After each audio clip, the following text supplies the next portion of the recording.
In this video, I'm going to show you how to do the C2F or the cable to front without a cable needle. So you'll be working on this pattern that I have here, and you notice that there are lots of cables again, and this will help you to become more efficient with this stitch.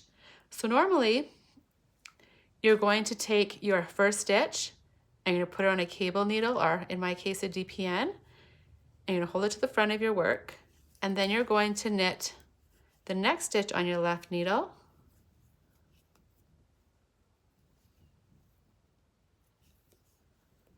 and then you're going to work this first stitch on your cable needle, and there is your C2F.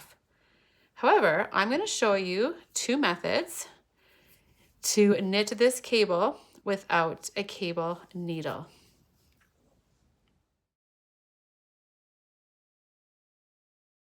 The first method is my most favorite method. This is what I use all the time.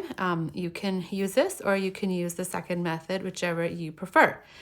Okay, so when we look at our cable, we need to switch these positions on this left needle, but I'm going to knit these stitches at the same time, and then I'm going to slip them off at the same time.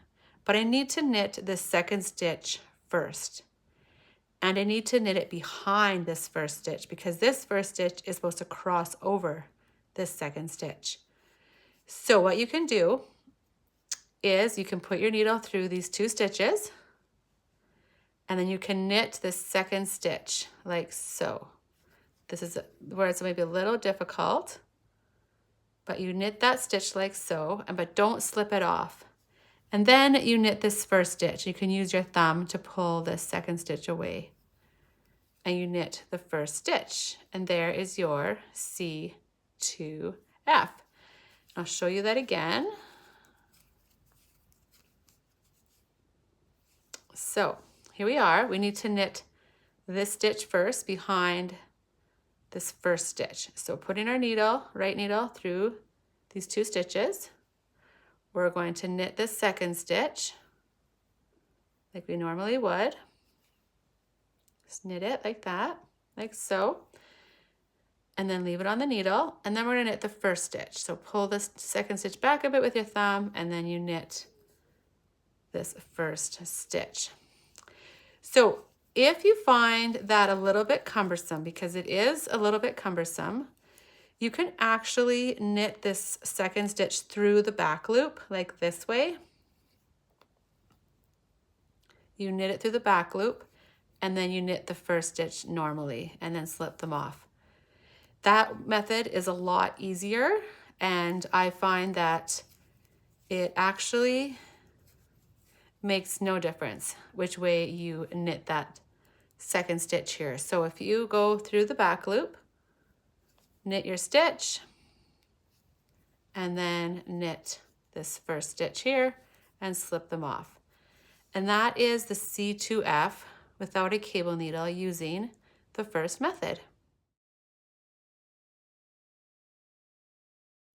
So method two. So method two is a little bit different in that you are going to be dropping a stitch. So this first stitch is going to get dropped off of this left needle, because what we want to do is we want to switch the position of these two stitches on the left needle before we knit them. So that means that this first stitch has to cross over in front of this second stitch. And an easy way to do this is taking your right needle and putting it behind this first stitch through the back loop of the second. And then we're going to slip both of these stitches off at the same time. And noticing that the first stitch drops down, but taking your left needle, just pick up that stitch like so, and then taking this stitch from our right needle, we'll just place it nicely back onto our left needle, and then we will knit them. And there is our C2F. And I'll do that a couple more times.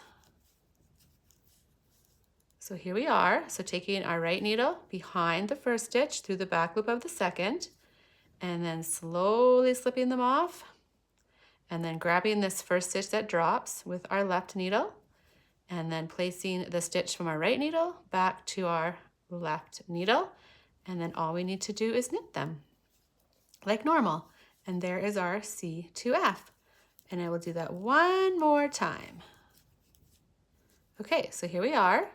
So going behind the first stitch with our right needle through the back loop of our second stitch, slip them both off at the same time, and then taking our left needle, grabbing that first stitch that dropped, and then placing the stitch from our right needle onto our left needle, and then we knit them. So that is the C2F without a cable needle using method 2. Now you can choose which method you prefer. You might want to try both of them and decide which one works best for you. I usually use the first method, but this method I sometimes will use too, depending on what I am knitting. So in some ways it's good to actually know both methods. So once you have completed all of these cable crosses for this pattern, I hope that you will have mastered this technique of knitting the C2F without a cable needle. Good luck!